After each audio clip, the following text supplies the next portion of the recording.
Hi, second graders, it's Mrs. Keenholtz, and today we are going to start talking about drawing conclusions and making some inferences.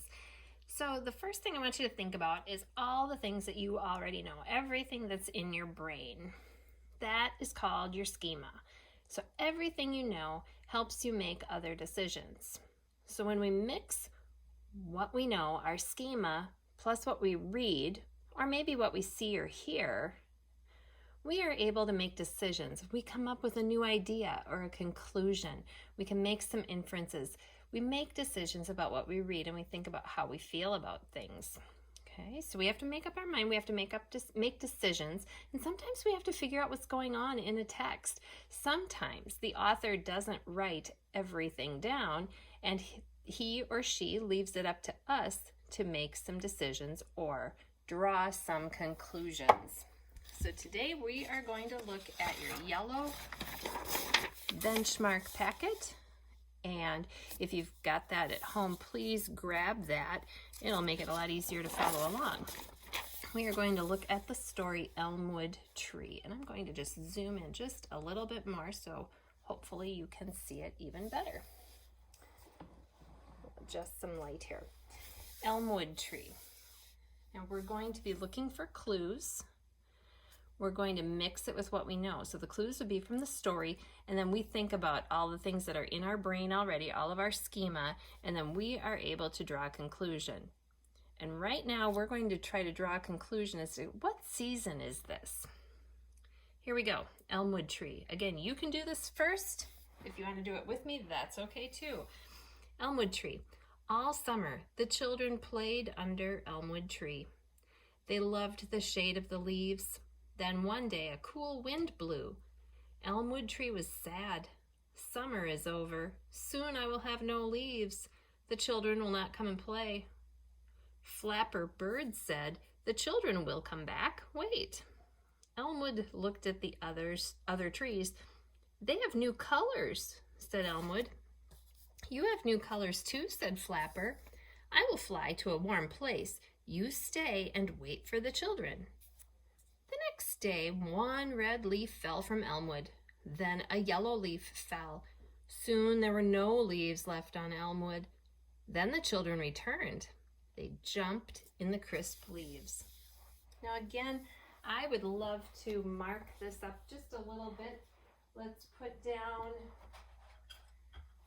down those paragraph numbers just so that when we're going back and talking about this, we can know where we're at. So paragraph 1 and 2, 3,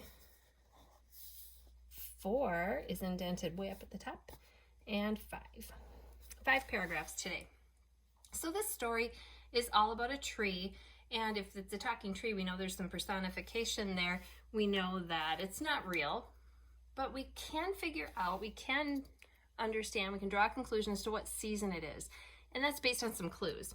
So let's look in paragraph 1. What clues do you see? Now I'm going to use orange, and I'm going to find the clues that help me figure out what season it is. I'm thinking, after reading this and getting the gist of it, that it's fall. But what are the clues that help me prove that it's fall? What were the things that gave me that idea? I see that a cool wind blew. It says, summer is over. We're just looking through paragraph 1 here. And soon I will have no leaves. So in the summer, we know that the trees have leaves. In the spring, they're getting their leaves. But here he's worried about the leaves leaving. Okay, those are some clues in paragraph 1. Let's look at paragraph 2. Flapper Bird said the children will come back. Wait. I don't see any clues there. Number 3, Elmwood looked at the other trees. They have new colors, said Elmwood.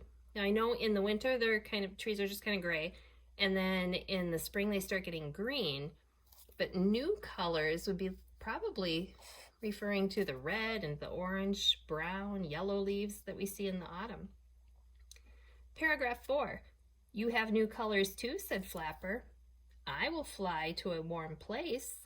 You will stay and wait for the children. Well, when do birds fly to a warm place? See, that's in my brain. I already know that birds fly to a warm place in the fall. Paragraph 5, the next day, one red leaf fell. from Elmwood. Then a yellow leaf fell. That would be another clue, wouldn't it? Soon there were no leaves left on Elmwood. Then the children returned. They jumped in the crisp leaves.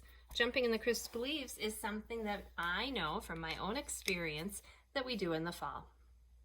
Drawing conclusions isn't that difficult. We just have to use our brain and think about what we're reading.